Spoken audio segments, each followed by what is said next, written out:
Abra sua Bíblia, por gentileza, então, 2 Timóteo, capítulo 4, versículo de 1 a 8. Vamos falar hoje sobre viver uma vida sem arrependimentos. Esse é um texto lindo, para mim um dos textos mais fantásticos escritos pelo apóstolo Paulo. Um homem que combateu o bom combate, completou a carreira e também guardou a fé. No dia 19 de maio, agora desse ano, o mundo evangélico recebeu com muita tristeza a notícia do falecimento de Timothy Keller, um dos líderes religiosos aí mais influentes e também respeitados da nossa geração. Keller ele estava lutando contra um câncer pancreático desde 2020. Ele tinha 72 anos, foi casado com Cat Keller e juntos tiveram 3 filhos, David, Michael e Jonathan. E na noite anterior, do dia 18 de maio, seu filho Michael informou que seu pai havia manifestado o desejo de se encontrar com o Senhor após receber alta hospitalar para cuidar dos paliativos em casa. E no dia 19, em uma nota comovente, o filho dele anunciou que o seu pai partiu quando estava a sós com a sua mãe, Cat. Papai aguardou até que estivesse a sós com a mamãe. Ela beijou a sua testa e ele então suspirou pela última vez. Encontramos conforto em algumas das suas últimas palavras. Não há nenhuma desvantagem para mim em partir, nem um pouquinho. Essas foram as últimas palavras dele. Outras, sou grato pelo tempo que Deus me deu, mas estou pronto para ver Jesus. Mal posso esperar para ver Jesus. Eu não sei se vocês já pegaram a Bíblia para ler assim, freneticamente. Pegar o Novo Testamento e dizer, vou pegar para terminar. Eu já fiz isso em 15 dias. Peguei o Novo Testamento e disse, agora eu acabo. Peguei em 15 dias. E é muito difícil para mim chegar em Apocalipse e segurar as lágrimas. Porque eu vejo ali um homem como João, já idoso, sabendo que todos partiram, tendo aquela visão da glória, e ele ainda está aqui. Ele ainda não partiu. E eu fico triste por ele. Eu não fico feliz porque ele está vivo e os outros partiram. Eu estou triste porque ele ainda está aqui. Como é diferente a esperança daqueles que conhecem o Senhor. Como é diferente a vida e a perspectiva da vida daqueles que conhecem ao Senhor. Muitos não possuem a esperança de Keller e no final das suas vidas estão frustrados, desesperados, arrependidos, perdidos. O meu avô, no final da sua vida, ele escreveu um soneto intitulado Angústia da Incerteza. Estava olhando na minha pasta lá e peguei o santinho que me entregaram no dia do velório dele. E aí eu olhei atrás e estava lá, Angústia da Incerteza. E eu li aquilo e disse, isso é providencial. Um homem que eu amava muito, que fez muitas decisões erradas na sua vida, ateu, convicto, no final da sua vida, disse o seguinte, como é possível olhar tanta beleza, na graça, na harmonia tão perfeita, de uma rosa e toda a natureza, e não pensar num Deus de mente eleita? Como é possível olhar e não se aceita que por ignorância ou esperteza o homem baixe a vista insatisfeita, indiferente ao belo e à natureza? Enigma apontando para a vida, tanta beleza mal compreendida, eu me curvo a pensar e tenho medo. E olho a rosa, o mundo e o firmamento, e me pergunto neste meu tormento, quanto é possível chegar ao teu segredo? No final da vida dele, ele olha para tudo e diz, será que existe realmente um Deus de mente eleita? Como não é possível pensar na existência de um Deus que criou tudo isso, mas eu olho para tudo isso, chego a pensar e eu tenho medo. Eu tenho medo porque eu olho para uma vida sem Deus que eu vivi. Eu olho para a vida sem conhecimento de Deus, sem temor de Deus, e eu tenho medo. E muitos chegam no final da sua vida com medo. E o nosso texto de hoje mostra um homem que não tem medo, mostra um homem que está cheio de Deus, mas também no final da vida vem encorajar o seu filho na fé a permanecer firme. Ele diz o seguinte para Timóteo: conjuro-te perante Deus e Cristo Jesus, que há de julgar vivos e mortos pela sua manifestação e pelo seu reino. Prega a palavra, insta, quer seja oportuno, quer não. Corrige, repreende, exorta com toda a longanimidade e doutrina, pois haverá tempo em que não suportarão a sã doutrina, pelo contrário, cercar-se-ão de mestres conforme as suas cobiças, como que sentindo coceira nos ouvidos. E não darão ouvidos à verdade, mas se entregarão às fábulas. Tu, porém, sê sóbrio em todas as coisas. Suporta as aflições. Faze o trabalho de um evangelista e cumpre cabalmente o teu ministério. Quanto a mim, já estou sendo oferecido como libação, e o tempo da minha partida é chegado. Combati o bom combate, completei a carreira, guardei a fé. Já agora a coroa da justiça me está guardada, a qual o Senhor, reto juiz, me dará naquele dia, e não somente a mim, mas a todos quantos amam a sua vinda. Que texto lindo, irmãos. Que texto fantástico. O capítulo 3, ele realça o fato de que Timóteo, confrontado com uma crescente oposição à verdade, ele deve permanecer na verdadeira doutrina. Mas agora, no capítulo 4, a gente vê aqui que ele deve dar preeminência ao dever de proclamar essa doutrina, e não apenas de preservar a doutrina, mas também de proclamar essa doutrina. Então, olhando aqui para o nosso texto, irmãos, e pensando na ideia central de como o ministro de Deus, principalmente o ministro de Deus por causa do contexto, mas todos nós, o que devemos fazer para chegar a uma vida sem arrependimento?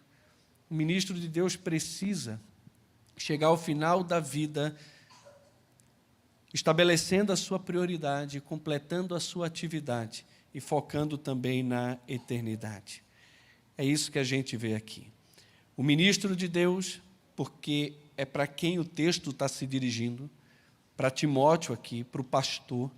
Esse é uma epístola pastoral, se refere aos pastores, mas não deixa também de ter uma aplicação para todos nós.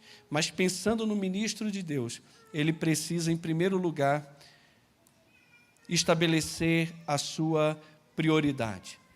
O texto começa dizendo: conjuro-te perante Deus e Cristo Jesus, que há de julgar vivos e mortos pela sua manifestação e pelo seu reino.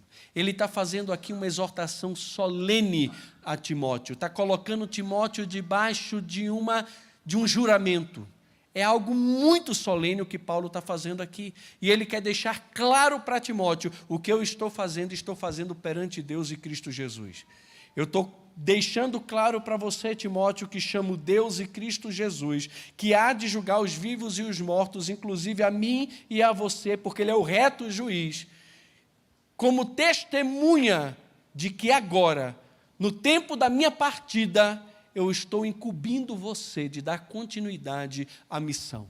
Essa é a sua missão, essa deve ser a sua prioridade. Algumas versões trazem o pois, conjuro-te, pois, ou exorto-te, pois. Isso aí é uma questão de crítica textual. Se tiver o pois, isso mostra para mim e para você como a obra desse ministro de Deus está diretamente relacionado à palavra de Deus. 2 Timóteo 3,16 em diante diz: toda escritura é inspirada por Deus e útil para o ensino, para a correção, para a repreensão, para a educação na justiça, a fim de que o homem de Deus seja perfeito e perfeitamente habilitado para toda boa obra. Exorto-te, pois, já que Deus nos deu a sua palavra inspirada e útil, que é capaz de transformar a vida de todos os homens, tornando-os hábeis para a boa obra, eu te exorto, Timóteo, te exorto na presença do Senhor, como testemunha, que você então estabeleça a sua prioridade. E a sua prioridade está relacionada ao seu comprometimento com a palavra, com o seu comportamento de longanimidade e o seu conhecimento a respeito da doutrina de Cristo e também do julgamento do Senhor. Meus irmãos, o ministério do pastor é um ministério urgente. é urgente. É urgente porque o Senhor está às portas. O reino está chegando. Em breve o Senhor Jesus vai se manifestar e Ele vai julgar todos aqueles que estiverem vivos e aqueles que estiverem mortos na sua vinda, Ele também os julgará. O julgamento é iminente. E os homens precisam ouvir a pregação da palavra. E é esse o tipo de comprometimento que Timóteo deve ter. Um ministério urgente e um ministério relevante. E a exortação aqui é prega. Não é vive a palavra, mas prega a palavra. A vida abre portas para a pregação, para o querigma, para a exortação solene de que Deus é o Salvador de todos os homens. A ideia aqui não é didascalia, não é ensino, mas é proclamação. A ideia que dá é aquele arauto que chega em praça pública, coloca um caixote ali, sobe e começa a anunciar, começa a pregar. Ele está anunciando, ele está pregando em todo o tempo. E é exatamente essa exortação de Paulo aqui para o seu filho na fé. Ele deveria estar comprometido com a pregação, mas não é a pregação das suas filosofias, dos seus pensamentos, mas a pregação da palavra. Pregar a palavra é o foco principal de todo ministro de Deus. Ele é chamado para pregar a palavra. Não qualquer palavra, mas a palavra, a doutrina de Cristo, o evangelho da nossa salvação. É isso que o pastor deve pregar. Tem muita gente que está pregando as lorotas, os pensamentos, as filosofias da sua própria cabeça. Meus irmãos, precisamos ser apegados à palavra e precisamos pregar a palavra. Aquele que fale, fale de acordo com os oráculos de Deus, pois Deus tem compromisso, é com a sua palavra e não com palavra de pastor nenhum. É com a sua palavra. Precisamos pregar a palavra. Quando formos ensinar a palavra. Quando formos defender algum tipo de pensamento, precisamos perguntar onde está escrito na palavra. Texto dentro de contexto, sem nenhum pretexto. O que é que Deus diz a respeito desse assunto e precisamos pregar. E nesse sentido, Timóteo deveria estar pronto. Essa é a tradução para a palavra insta. Esteja pronto, Timóteo, preparado. Em tempo e também fora de tempo. O mensageiro que anuncia a palavra diz: corrija, repreenda e exorte. E isso sugere 3 abordagens diferentes: intelectual, moral e também emocional. Corrigir aqui significa condenar, repreender severamente. A repreensão, meus irmãos, é prova de amor.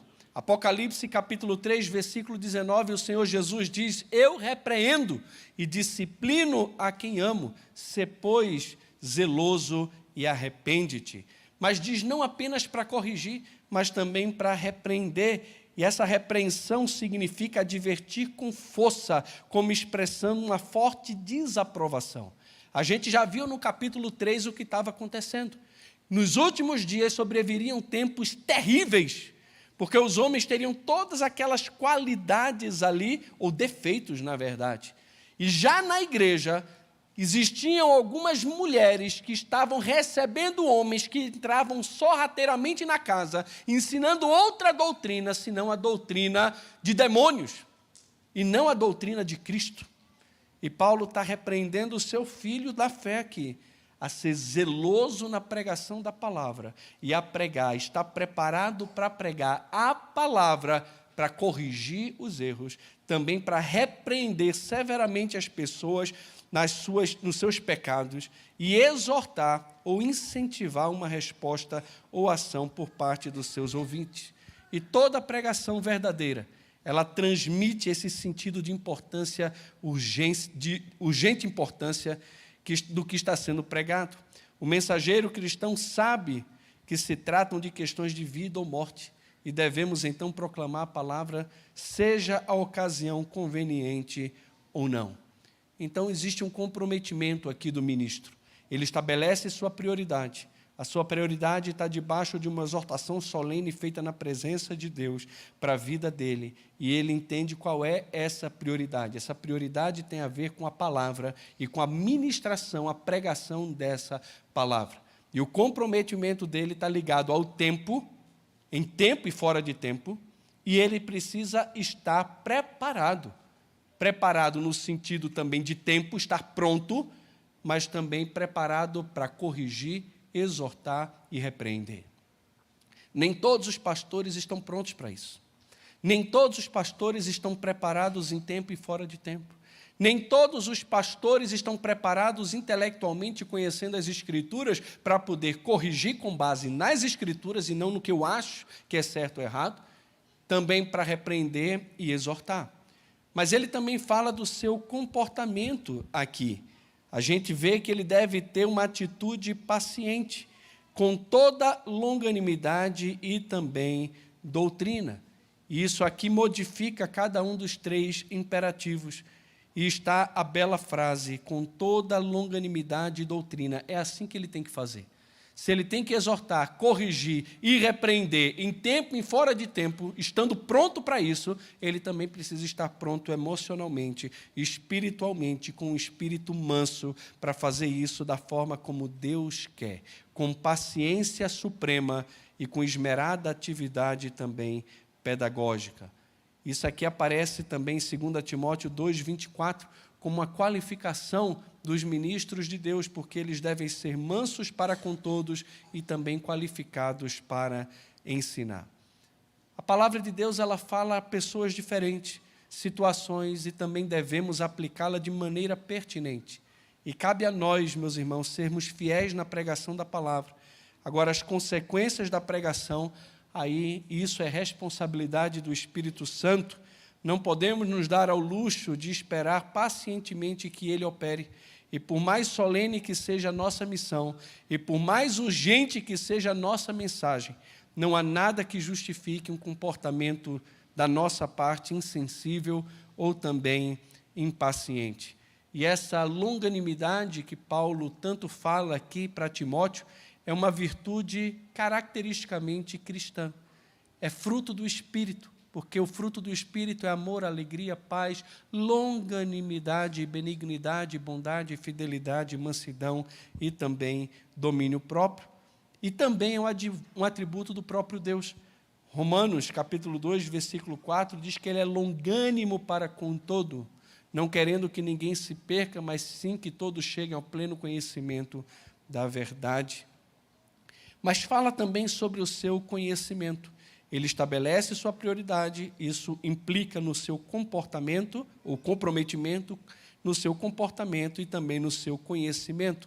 Ele é um ministro inteligente, e isso tem a ver com a doutrina de Cristo. Quer nossa pregação se destine primariamente a repreender, corrigir ou também a exortar, ela deve ser um ministério doutrinário. O ministério pastoral cristão é essencialmente um ministério de ensino, o que explica porque os candidatos precisam ser ortodoxos em sua própria fé e também ter aptidão para ensinar. Aquele que se diz chamado para o ministério, aquele que se diz almejando o ministério ou ao episcopado, ele tem que ser apto para ensinar. Pastor tem que gostar de livro, tem que gostar de ler, tem que gostar de estudar. Pastor que não estuda, que não lê, que não medita, que não se debruça sobre as Escrituras, deveria buscar um outro caminho dentro do corpo de Cristo para servir, mas o ministério da pregação da palavra não deveria ser para ele. E também o julgamento de Cristo. Paulo, ele não dá a sua ordem aqui em seu próprio nome, irmãos, ou com base na sua própria autoridade, mas ele dá a ordem na presença de Deus e de Cristo Jesus, ciente da direção e também das aprovações divinas. A sua ênfase principal, no entanto, não está na presença de Deus, mas na vinda de Cristo.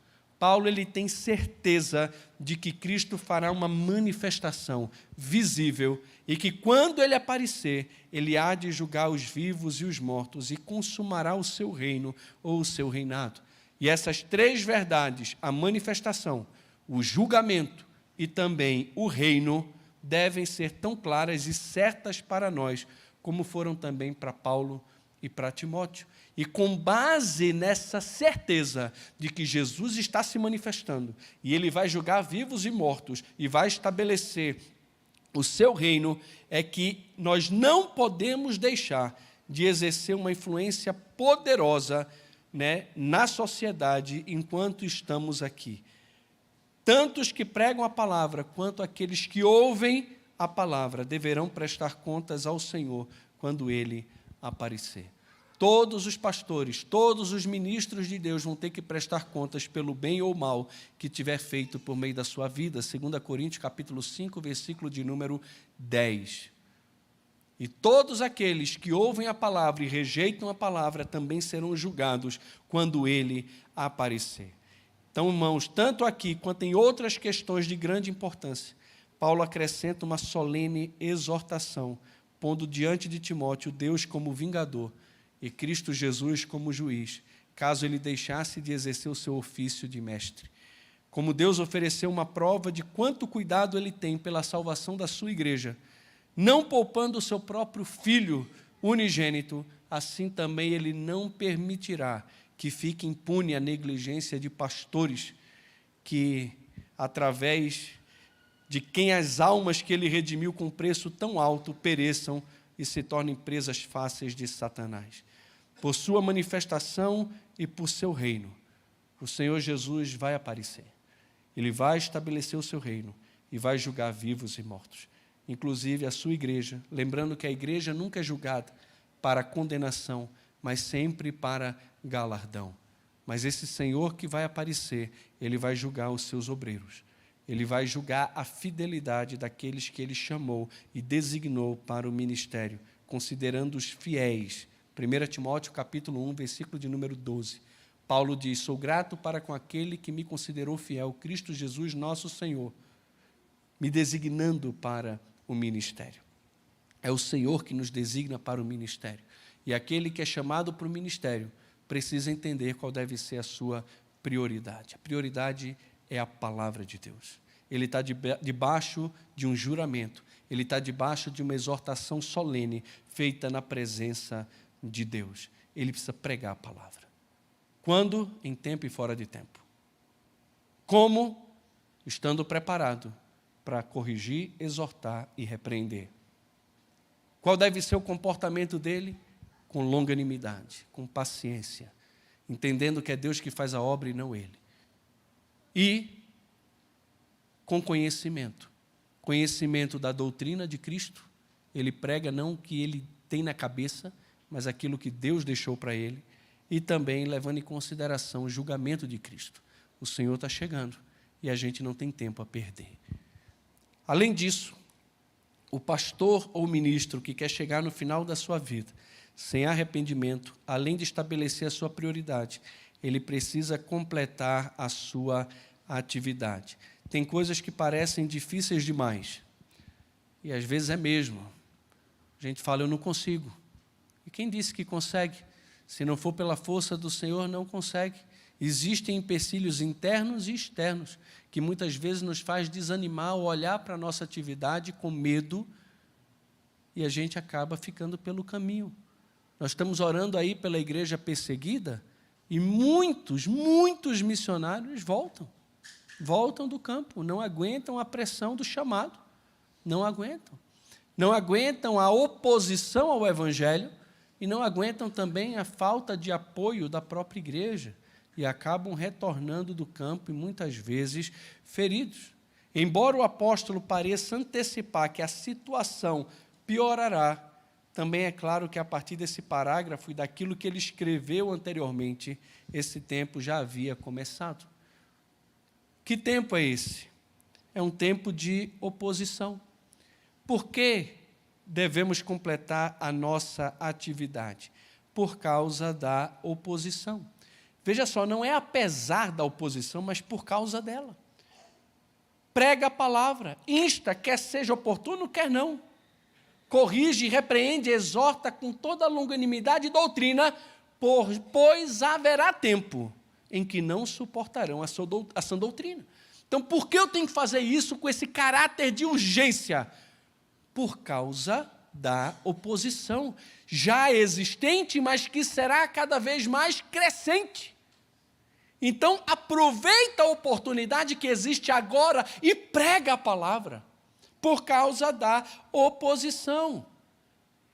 Os homens terão pavor da verdade, não suportarão a verdade, mas se entregarão às fábulas, aos mitos. Eles vão se cercar de mestres conforme a sua própria cobiça, como que sentindo coceira nos ouvidos. Já tiveram, como é que é o nome daquele negócio que empola tudo? Na gente que fica querendo coçando? Não, não é corticária não. Que corticária? Catapora. Eu me lembro disso, eu era pequenininho. Meu Deus do céu. Isso é terrível. E o pessoal fala, não coça não, não coça não. Gente, aquele negócio coça. E quando empola no corpo todo, aí tem que tomar aquele banho de um líquido roxo. Vocês fizeram, não é isso? É esse negócio aí. Eu me lembro pequenininho, tomando banho de um balde lá, minha mãe colocando de cuia assim, pegava daquele balde, ia colocando na cabeça de cuia, água morninha, roxa, e eu querendo esfregar na parede assim, as costas, porque coçava tudo. Parece que tem gente que está assim nos nossos dias. Elas estão com o ouvido coçando, elas querem alguém que coce os seus ouvidos. Não importa a verdade.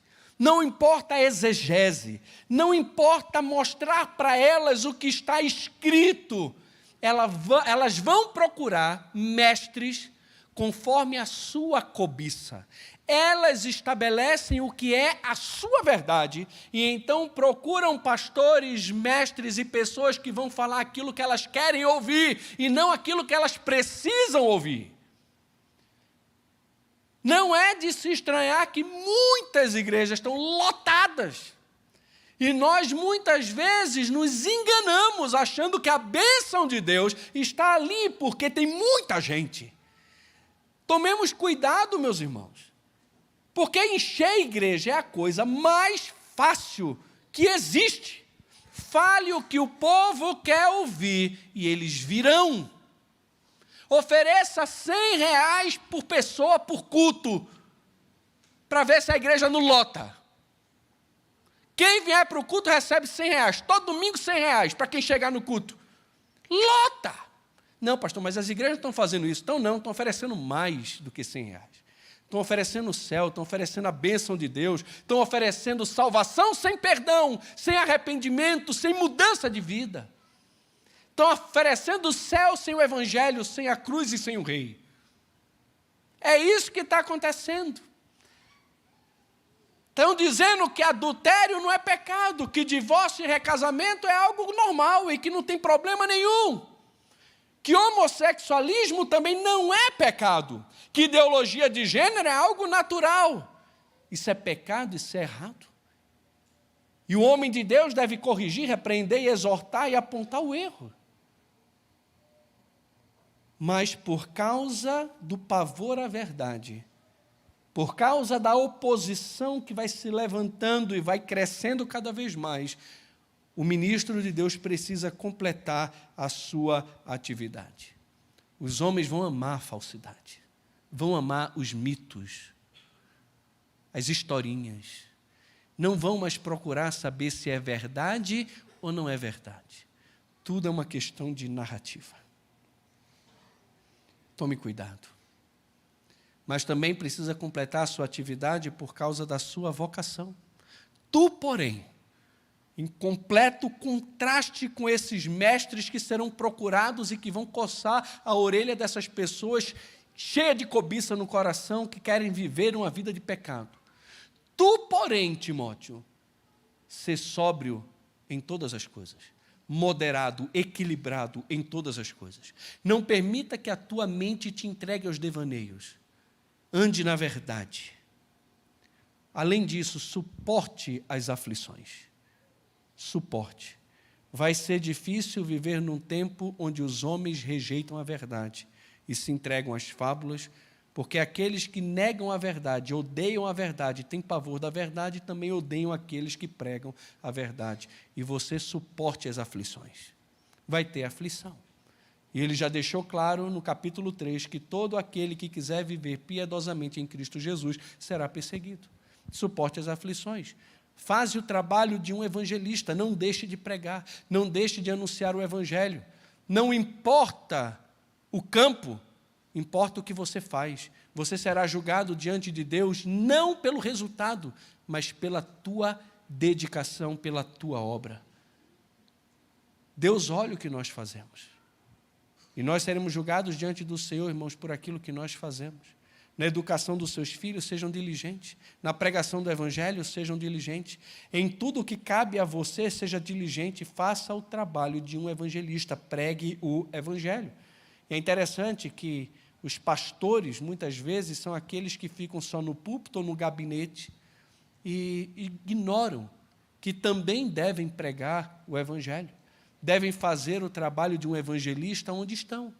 Em toda ocasião, Deus nos chama a pregar o Evangelho e anunciar a salvação pela fé no seu Filho. É passeando no shopping, é conversando, em qualquer lugar nós pregamos o Evangelho. Esses dias estava no dentista do meu filho, e o dentista lá, amigo nosso, né, levantou a bola, aí pronto, agora tua aguenta cortada. Né, levantou e pronto. Agora vamos pregar, vamos falar de Jesus, falar do céu, falar de Jesus, da salvação em Cristo. É isso. E cumpre cabalmente o teu ministério. Não cumpre pela metade. Cumpre cabalmente. E quem é que está falando isso? É um homem que daqui a pouco vai dizer, eu combati o bom combate. Eu completei a carreira. Eu guardei a fé. Ô Timóteo, cumpre cabalmente, completa o teu ministério, faz aquilo que Deus te chamou para fazer. Coloque isso como um objetivo na sua vida. Não seja como aqueles que começam algo e não terminam. Deus te chamou para uma missão. Estabeleça a sua prioridade na pregação da palavra e complete o seu ministério por causa da oposição e por causa da tua vocação. Você foi vocacionado, você foi chamado por Deus. Então, meu irmão, seja sóbrio, suporte as aflições, faça o trabalho de um evangelista e cumpra cabalmente o seu ministério. E faça isso logo, enquanto os homens ainda podem ouvir a verdade. Porque vai haver um tempo em que eles não suportarão mais a verdade. Não aguentarão, vão fechar os ouvidos, não querem saber do que é verdade, o que não é verdade. Eu quero é fábula. Eu quero que falem aquilo que eu quero ouvir. Meus irmãos, eu posso estar muito enganado, mas eu acho que esse é o nosso tempo hoje. Esse é o nosso tempo. Em terceiro lugar, se o ministro de Deus ou qualquer cristão quer chegar no final da vida sem arrependimento, além de estabelecer prioridade, além de terminar a atividade, ele também precisa focar na eternidade. E Paulo aqui é um exemplo para o seu filho. Né? Timóteo deve pregar a palavra, não só porque virá apostasia, mas também em vista do fato de que Paulo está prestes a velejar para as praias da eternidade. Quando o homem mais idoso é convocado às esferas mais elevadas, o jovem deve preencher a brecha, deve empurrar a tocha e conduzi-la avante. E esse segundo pensamento explica o porquê aqui no início do versículo 6. Na revista atualizada, a tradução não saiu como está no original. Ego-gar, né? Porque eu já estou sendo oferecido. Então, por que Timóteo deve completar cabalmente o seu ministério? Paulo vai dizer no versículo 6, porque eu já estou sendo oferecido como libação. Na revista atualizada está, quanto a mim, estou sendo já oferecido, mas a tradução correta deveria ser porque eu. É mais uma explicação, é mais uma razão, porque ele deve pregar a palavra e obedecer aqueles 4 imperativos do versículo de número 5. Então, nós olhamos para esse texto aqui do versículo 6 ao 8, em que Paulo diz, quanto a mim, estou sendo já oferecido como libação, e o tempo da minha partida é chegado. Combati o bom combate, completei a carreira, guardei a fé. Já agora, a coroa da justiça me está guardada, a qual o Senhor, o reto juiz, me dará naquele dia, e não somente a mim, mas também a todos quantos amam a sua vinda. Então a gente vê aqui no versículo de número 6, meus irmãos, que a sua vida é uma oferta a Deus. Paulo ele usa duas figuras de linguagem aqui vívidas para descrever a iminência da sua morte. Uma é extraída da linguagem do sacrifício e a outra, provavelmente, dos barcos. Ele diz: eu já estou sendo derramado como uma oferta de bebida. Ele acredita tanto na iminência do seu martírio, que ele fala do sacrifício como se já tivesse começado. Ele conhecia o tempo. Já agora está sendo oferecida como libação a minha vida. Já está sendo. E o tempo da minha partida é chegado. Esse chegado está no perfeito. Paulo sabia que estava diante dele o seu martírio. Ele não seria liberto como foi na primeira prisão em Roma. Agora ele iria morrer sob a mão do imperador Nero. Eu estou sendo derramado como essa oferta de bebida. E o que é fantástico, irmãos, é que os gentios, eles eram essa oferta de sacrifício de Paulo a Deus.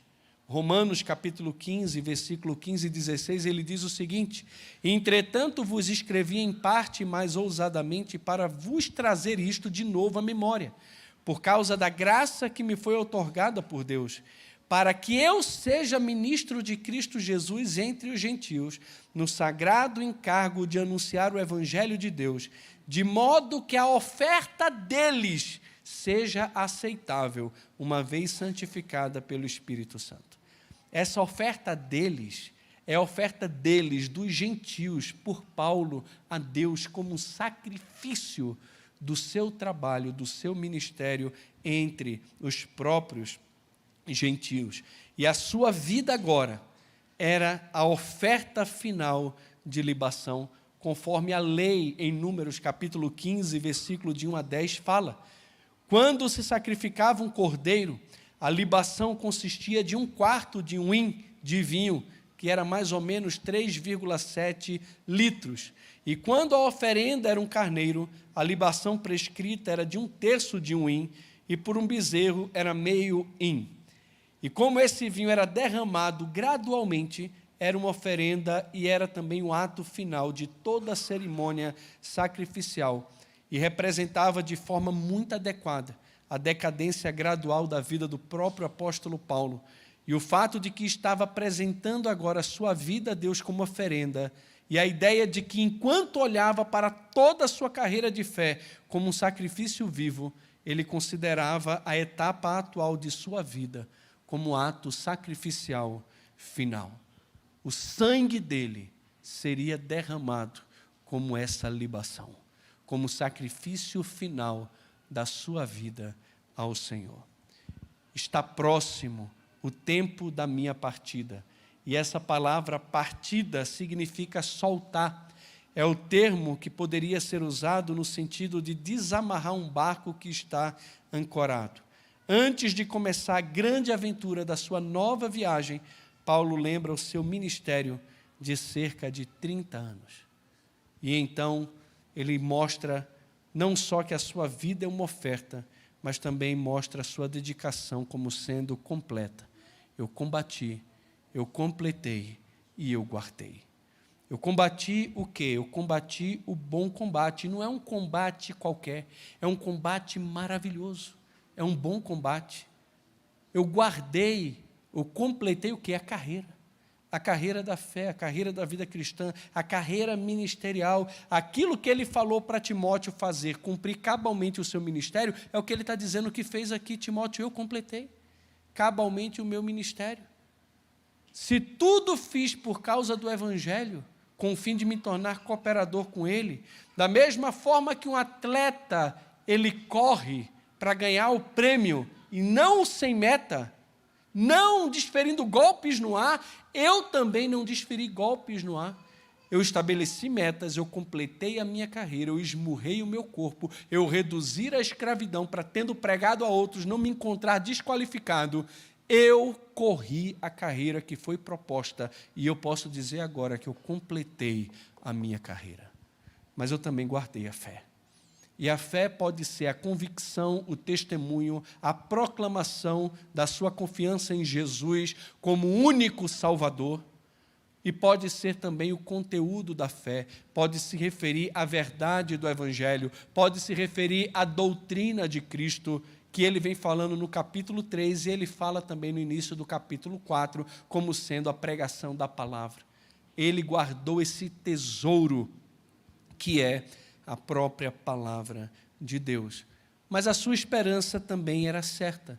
Ele diz o seguinte: já agora, não amanhã, agora, já está reservada, já está guardada a coroa da justiça. Coroa da justiça pode apontar para o galardão que ele vai receber pelo fato de ter vivido uma vida justa, uma vida correta. Essa justiça, essa coroa da justiça pode ser a própria salvação que Deus tem guardado e reservado para ele, uma vez que ele estava em Cristo e Cristo garante a nossa justiça, a nossa justificação. Mas ele está dizendo: a coroa da justiça me está guardada. E ele diz que é uma coroa, é um prêmio, e que o Senhor, o próprio Senhor Jesus, Ele mesmo em pessoa, um Senhor justo, iria dar a ele naquele dia. Veja só como esse homem não tem arrependimento. Ele está convicto de quem ele é, ele está convicto do que ele fez.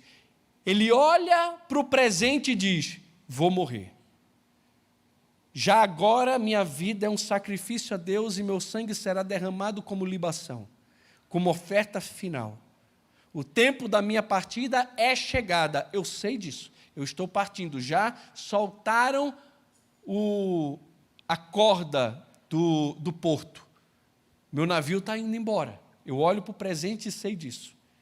Eu olho para o passado e eu não tenho arrependimento, porque eu combati o bom combate, eu completei a carreira, eu guardei a fé.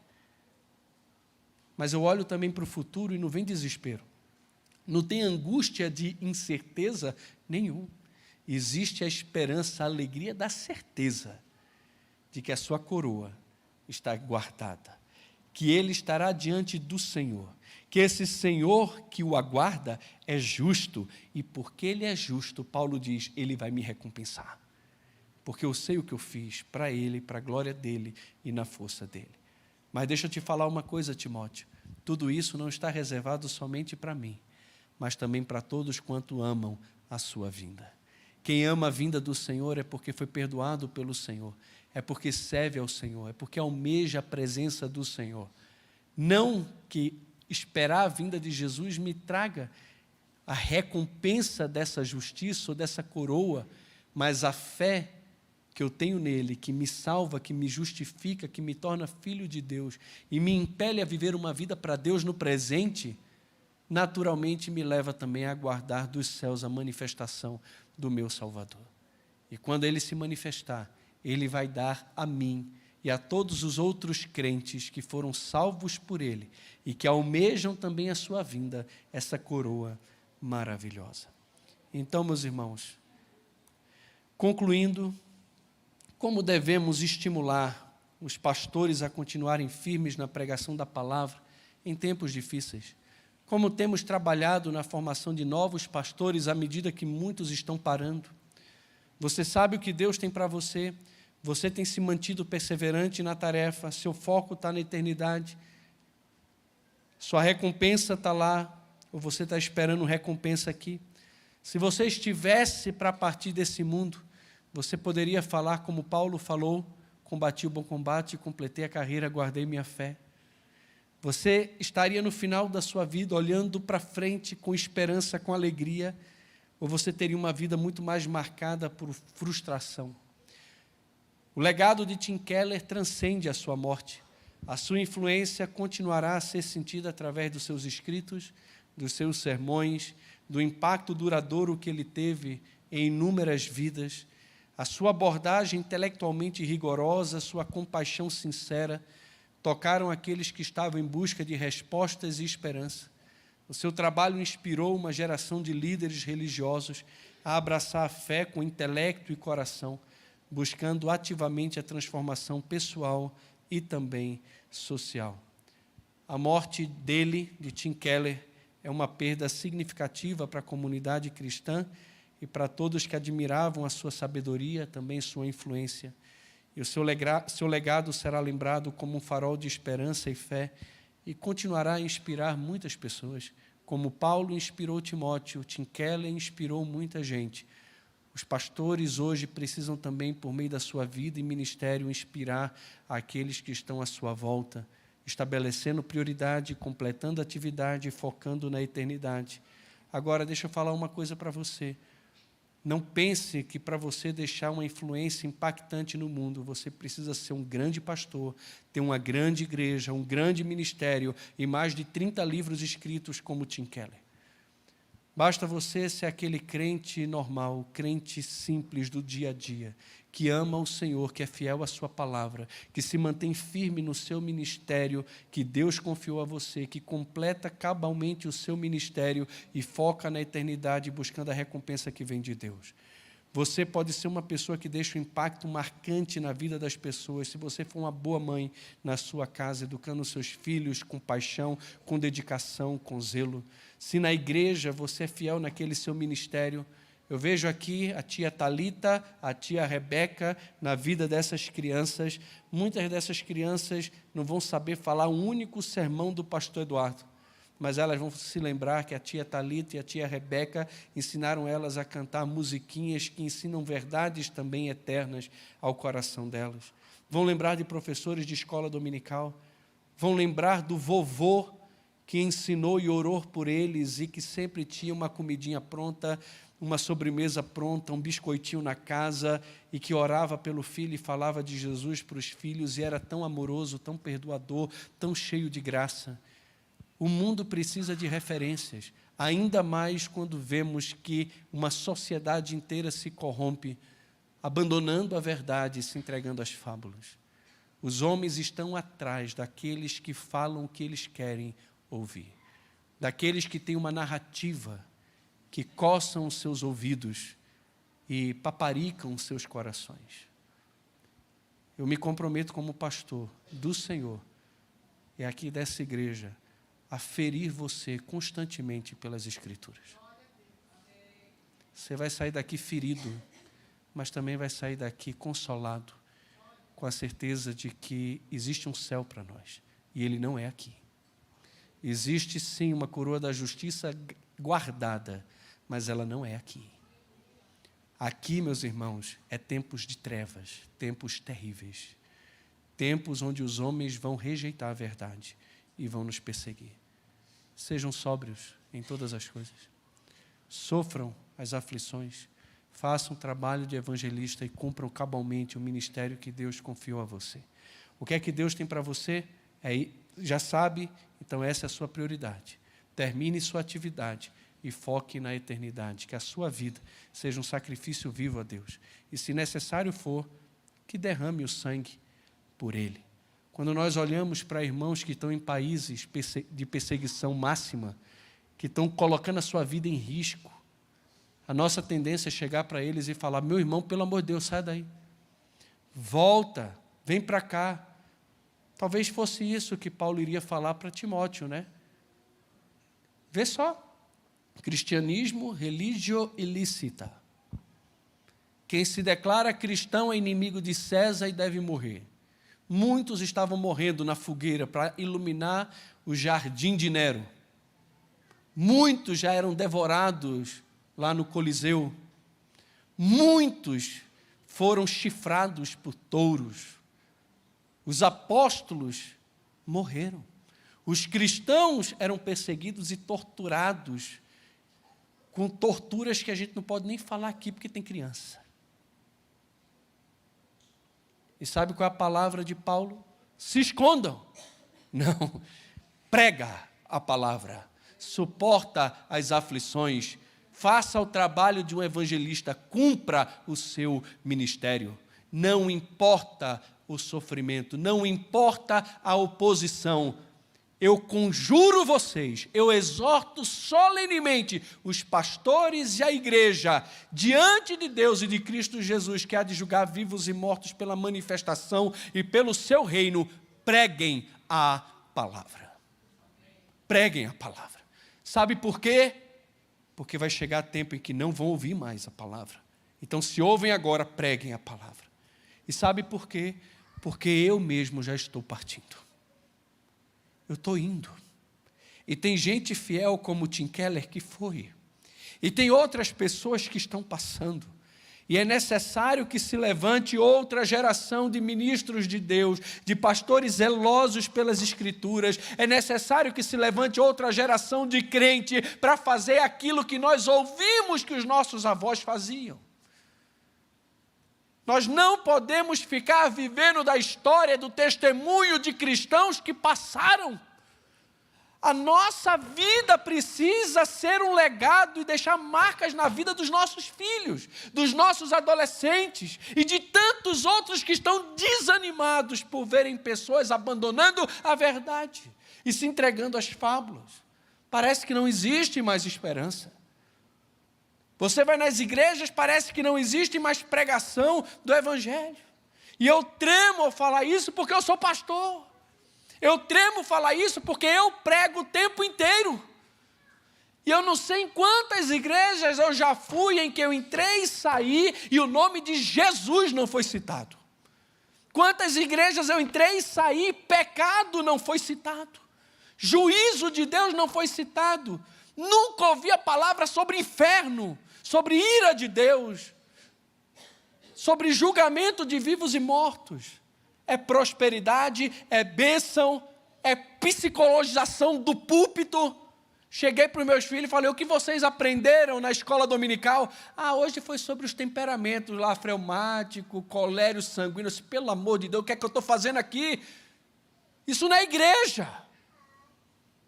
Igreja prega a palavra. E somente a palavra. Pastor de Deus prega a palavra. Ministro de Satanás prega qualquer outra coisa.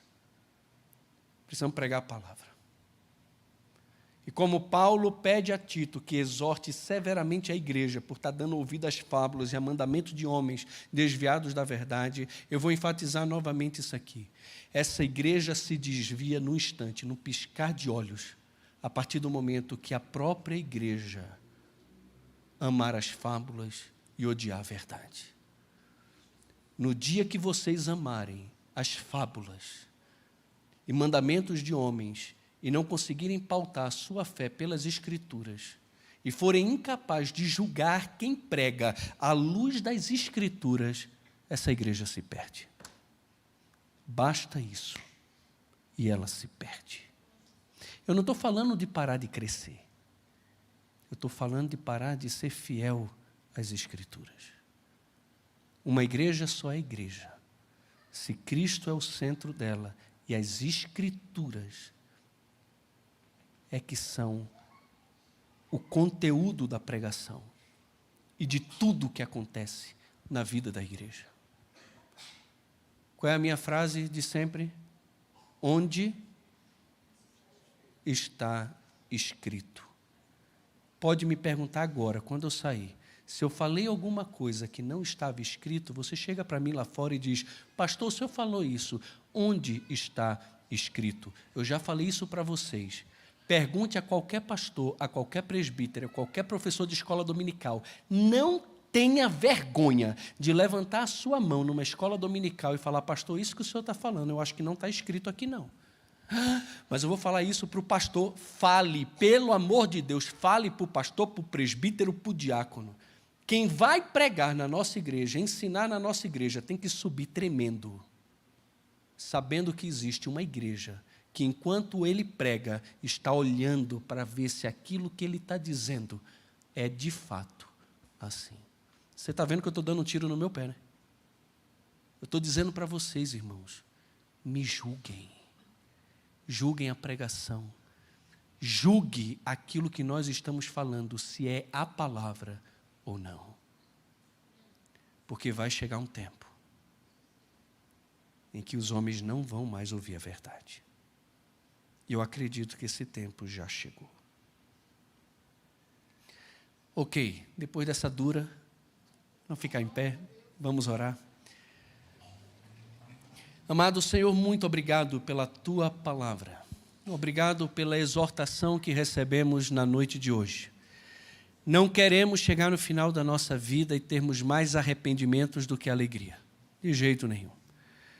E se até aqui temos mais arrependimentos, por favor, Senhor, nos leve à cruz de Cristo, para descansarmos no Teu perdão, na Tua graça, e esquecermos as coisas que ficaram para trás. Mas enquanto temos vida, avançarmos para aquelas que estão diante de nós. Ainda hoje podemos mudar a nossa atitude, estabelecendo nossa prioridade diante do Senhor, completando cabalmente o ministério que o Senhor nos confiou e focando também na eternidade. Nos ajude, Senhor, a vivermos uma vida significativa para o Senhor, influenciando também vidas por meio da Tua palavra. Obrigado pela vida do apóstolo Paulo, pelo legado que ele deixou para Timóteo, a vida de Timóteo na vida de outros homens e na vida de tantos outros homens e mulheres que marcaram as nossas vidas. Obrigado pela vida e o ministério do Tim Keller, como ele foi bênção na vida de tantas pessoas por meio do seu ministério local, por meio dos seus escritos. Ainda hoje, aquele que morreu fala. Ainda hoje ele dá fruto. E não só ele, mas os avós, os tios de professores de escola dominical, que marcaram nossas vidas.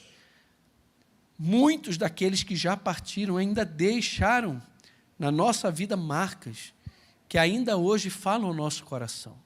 Que a nossa vida também deixe marcas nessa geração e que possamos estimular por meio da fé e da vida cristã, da caminhada com o Senhor, outras pessoas a caminharem contigo também. Faz de nós, ó Deus, uma igreja extremamente apegada à Tua palavra e que esse ministério da pregação possa ser profícuo no nosso meio, porque haverá tempo em que não suportarão mais a sã doutrina. Os homens vão se cercar de mestre, segundo a cobiça dos seus corações. Quanto a nós, Senhor, que o Senhor nos encontre fiéis, moderados, suportando todas as dificuldades, pregando o Teu Evangelho e cumprindo cabalmente o ministério que o Senhor nos confiou. Que a nossa vida seja um sacrifício vivo, santo e agradável a Ti, e que possamos focar na eternidade, e que a esperança do céu e do encontro com o Senhor nos motive a vivermos já no presente, de forma sensata, justa e piedosa. Essa é a minha oração, no nome de Jesus. Amém. Irmãos queridos, que a graça do nosso Senhor Jesus, o amor de Deus, o nosso Pai, a comunhão, o consolo e o poder do Santo Espírito de Deus repouse sobre cada um de nós, até o dia bendito e glorioso, quando estaremos para sempre com o nosso Senhor. Amém.